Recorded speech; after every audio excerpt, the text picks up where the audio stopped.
को जय श्री राम, राधे राधे। मैं ईशा पुत्री स्वर्गीय अशोक कुमार अरोड़ा जी की हरिद्वार उत्तराखंड से आप सब लोग मेरी वीडियोस देख रहे हैं, इसके लिए धन्यवाद। और जो मेरे नए व्यूअर्स जुड़े हैं उनको मैं कहना चाहूँगी वो मुझे एफबी पर यूट्यूब पर फॉलो करें और मेरी ज़िंदगी का सच सुने। आपने लास्ट वीडियो मेरी देखी होगी, मेरा क्या कसूर मेरी ज़िंदगी का सच, जिसमें मैंने ये बताया था कि मेरे चाचा चाची को एक पुत्र रत्न प्राप्ति हुई, जिसके कारण मेरी चाची और चाचा का सम्मान और बढ़ गया और मेरी मम्मी को इन्फीरियरिटी फील हुआ क्योंकि उनके पास बेटी थी मैं और मेरी चाची के पास था बेटा। तो उसके कारण दोनों बहुओं में तुलना करी जाती थी, कंपैरिजन किया जाता था। तो मेरी मम्मी को लगा कि अगर पुत्र रत्न प्राप्ति करने से अगर इतना सम्मान मिल जाए तो शायद मेरा भी सम्मान वापिस आ जाए। तो उन्होंने फिर एक फैमिली प्लानिंग फिर करी। जब फैमिली प्लानिंग करी तो मेरी मम्मी गर्भवती हुई और फिर लास्ट मोमेंट पे जब डिलीवरी का टाइम आया तो मेरी नानी उनको दिल्ली ले गई, इस डर से कि भाई जो चांस पहले इन्होंने खेला कि ये हॉस्पिटल नहीं गए थे और मेरे पापा ने अकेले धक्के खाए थे, ये ना हो कि इस बार भी ऐसी कोई दुर्घटना हो जाए। तो वो मेरी मम्मी को दिल्ली ले गई थी डिलीवरी कराने के लिए। तो वहाँ पर जब डिलीवरी हुई तो मेरा भाई पैदा हुआ, मेरी मम्मी को भी पुत्र रत्न प्राप्ति हुई। बहुत प्यारा सा भाई पैदा हुआ था, मैंने नहीं देखा था क्योंकि मेरी नानी और मामा जी बताते थे। मेरे पापा हरिद्वार में मौजूद थे। उन जब बेटा हुआ तो वो मेरा इत्तेफाक से कहते हैं ना कि लक ने साथ नहीं दिया, तो मेरा जो छोटा सा भाई दुनिया में जो आया था, जो एक घंटे की खुशी देने आया था, जी सबको खुशी हुई कि चलो एक पुत्र रत्न प्राप्ति हो गई, अब भाई बहन का जोड़ा बन गया, परिवार पूरा हो गया इनका। तो वो मेरा भाई अचानक ही एक घंटे बाद मेरे ईश्वर महादेव को प्यारा हो गया, वो दुनिया छोड़ के चला गया।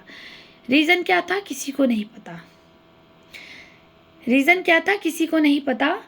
तो जब वो एक्सपायर हुए छोटा सा भाई, तो सोचो मेरी मम्मी को कितना पेन हुआ होगा, कितनी मानसिक प्रताड़ना हुई होगी कि इतनी कष्ट में उन्होंने एक और बेबी पैदा किया और उसके बाद वो सिर्फ एक घंटे की खुशी दे के गया। उस ज़माने में फ़ोन मुझे लगता है कि होते ही नहीं थे, बहुत कम होते थे, दादाजी के घर में नहीं था। और उस वक्त तार चलती थी, मैं नहीं जानती तार क्या होती है, आप लोग जानते होंगे। मेरे पापा बताते थे कि कोई इमरजेंसी तार होती है जो डाकिया द्वारा भेजी जाती थी। मेरे मामा जी ने इमरजेंसी जिसे कहते हैं ना 4 गुना पैसे देकर इमरजेंसी तार भिजवाई घर पे कि भाई आपका बेटा हुआ और एक्सपायर भी हो गया है, तो कम से कम आप आकर के अपने बेटे को देख लें, गले लगा लें। तो उस वक्त वो जो तार मेरे दादाजी के पास पहुंचा, इमरजेंसी तार, तो मेरे दादाजी ने मेरे पापा को ये सूचना नहीं दी। मेरे दादाजी ने मेरे पापा को ये सूचना नहीं दी कि तुम्हारा बीबी की डिलीवरी हो गई है और ऐसे ऐसे कहानी बन गई है कि बच्चा पैदा भी हुआ और होकर के एक घंटे बाद वो दुनिया छोड़ के चला गया। कोई सूचना नहीं दी। मेरे मामा जी वेट करते चले गए, नहीं करते चले गए, कोई रिस्पॉन्स नहीं था। उनको लगा था कि मेरे पापा दिल्ली पहुंच जाएंगे जल्दी तो वो अपने बेटे को गले लगा लेंगे और जो भी उसका संस्कार करना है तो वो पापा कर लेंगे। लेकिन मेरे पापा को कोई जानकारी नहीं थी, मजबूरन मेरे मामा को मेरे भाई का संस्कार करना पड़ा। और उसके बाद मेरे मामा ने एक और अर्जेंट तार डाला, वो भी जब घर में पहुंचा तो भी मेरे दादा दादी ने ये सूचना नहीं दी। इस तरह से इनके 2-3 तार इमरजेंसी आ गए थे लेकिन कोई सूचना प्राप्त नहीं हुई थी। तो उनको ये लगा कि जब फ़ोन ही नहीं था तो बात कैसे हो पाएगी पापा से।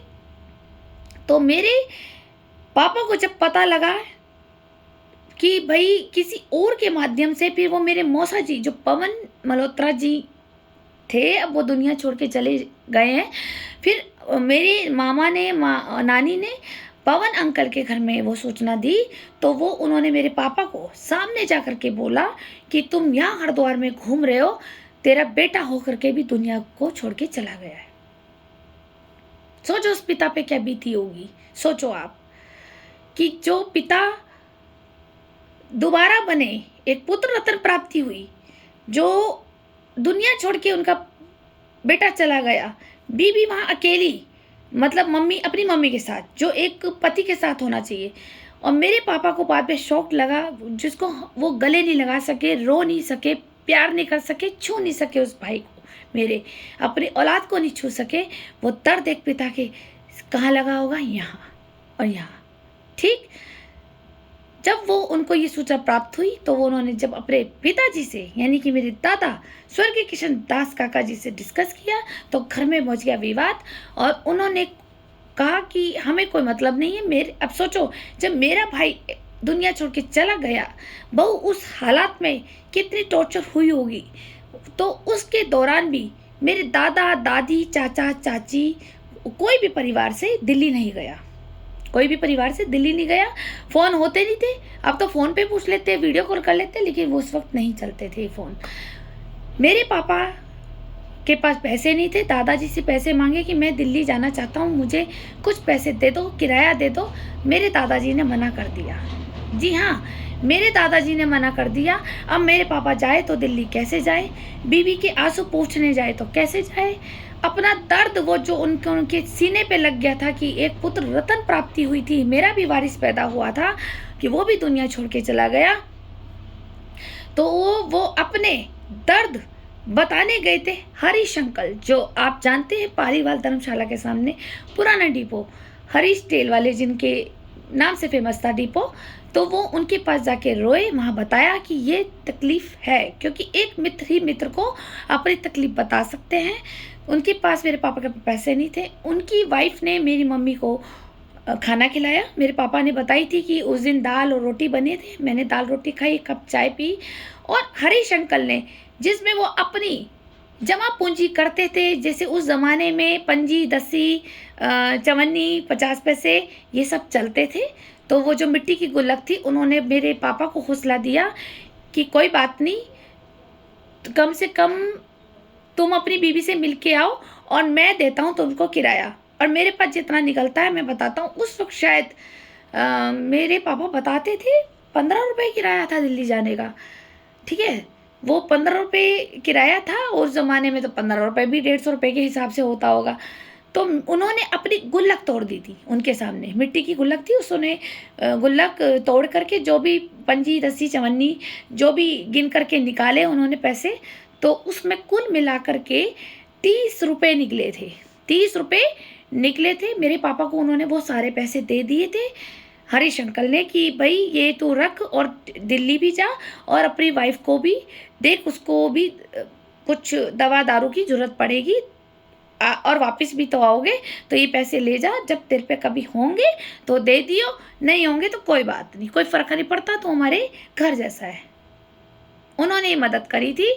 मेरे पापा को वो पैसे दिए। मेरे पापा ट्रेन से या बस से जो भी उन्होंने किराया लगा के दिल्ली पहुँचे, तब वो मेरे मामा, मेरी नानी और मेरी मम्मी से मिले।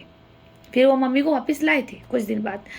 तो सोचो, ये दर्द मैं आपके बीच में इसलिए शेयर कर रही हूँ कि लोग कहते हैं कि अपने अपने होते हैं। जी हाँ, आजकल तो अपने भी अपने नहीं हो रहे, और बाहर वाले ने गुल्लक तोड़ दी। खुद के पिताजी ने मना कर दिया, मेरे दादाजी ने मना कर दिया। एक चाचा को भी शर्म नहीं आई कि मेरे भाई के साथ इतनी बड़ी ट्रेजेडी हो गई है, मैं इसकी मदद कर दूं। नहीं, चाची को भी शर्म नहीं आई। और अब मेरी फ्रेंड्स कहती है कि तेरी चाची ही वारिस पैदा नहीं होने देती थी, शायद वो जादू टोना टोटका करती थी। वो ये चाहती थी कि वो अकेले राज करे और अकेले ही उसका बच्चा, उसका बेटा वारिस बने इस मकान का। जब उसे ये सूचना मिली होगी कि भाई ये इसका वारिस पैदा हो गया, तो उसने भी कोई जादू टोना करा करके उसका, तुम्हारा भाई को स्पेल करके ख़त्म कर दिया। ये मेरी फ्रेंड्स का कहना है। हालांकि मैं तो ईश्वर का कहना मानती हूँ, जो भाग्य में होता है वो ही मिलता है, ना किसी के नसीब का कोई छीन सकता है, ना कोई किसी के नसीब का अपना दे सकता है। तो खुशी किसी को नहीं हुई, और दुख भी ऐसा नहीं हुआ कि भाई और कोई हो तो चलो दिल्ली जाता है, परिवार जाता है, दादा दादी जाते हैं कि भैया हमारा पोता दुनिया छोड़ के चला गया, ऐसे कैसे हो गया। कुछ नहीं, मेरे पापा को पैसे तक नहीं दिए थे, जिसकी मदद हरीश अंकल ने करी थी, और इसीलिए मेरे पापा उनका मान सम्मान ज़्यादा करते थे। ये कहानी मैंने अपने पापा के शब्दों से सुनी थी, और हरीश अंकल जी से सुनी थी, उनकी वाइफ से मैंने सुनी थी। यही कहानी मैंने फिर अपनी नानी से भी सुनी जब मैं बड़ी हो गई। यही कहानी मैंने अपनी एक मौसी से भी सुनी थी। यही कहानी मैंने 2-4 अपने मोहल्ले के पड़ोसियों से सुनी थी। तो जब मुझे काफ़ी लोगों ने सुनाई तो मुझे तो फ़र्क नहीं पड़ा था। उस वक्त मुझे दर्द हुआ था, लेकिन उस वक्त कहानी मुझे उलझी भी लगती थी। ऐसे कैसे दादी कर सकती है। चलो बेटी के लिए मुंह बना लिया, अब बेटे के लिए भी बना लिया कि बेटा दुनिया से चला गया है, तुम्हारा वारिस चला गया है, तो इन्होंने कोई सपोर्ट नहीं करा, पिताजी ने भी पैसे और किराया नहीं दिया। लेकिन जब मेरे पापा के गिरते हुए आंसू मुझे बता रहे थे कि तुम्हारा भी एक भाई था और वो तेरे से सिर्फ 1 साल छोटा था, तो वो भी आज कम से कम जिंदा होता तो वो 40 साल का होता। ठीक, तो सोचो उस व्यक्ति पे क्या बीतता होगा। ये दर्द वो ही समझ सकता है जिसके साथ हुआ होगा। चलिए आप मुझे बताइए, क्या मेरी दादी को ये करना चाहिए था? क्या उन्हें दिल्ली नहीं जाना चाहिए था? क्या मेरे दादाजी को किराया नहीं देना चाहिए था? क्या मेरे दादा दादी को साथ नहीं जाना चाहिए था? क्या वो एक देवरानी अपनी जेठानी के कंधे पे सर रख करके उसे प्यार से अपने कंधे पे गले नहीं लगा सकती थी कि चल कोई बात नहीं, ये भी तेरा बेटा है, हैं? कुछ सिंपैथी इन लोगों ने नहीं दी, जिसके कारण वो अंदर अंदर एंजाइटी की शिकार होती चली गई और वो डिप्रेशन की शिकार बन गई, जिसका हर्जाना मेरे पापा और मैंने झेला था। आप लोगों ने देखा ही है वो किस तरह से बावली हो गई थी। तो कहाँ से शुरुआत हुई, जड़ कहाँ से लगी? घड़े में बूंद बूंद बूंद कौन डिप्रेशन देता चला गया?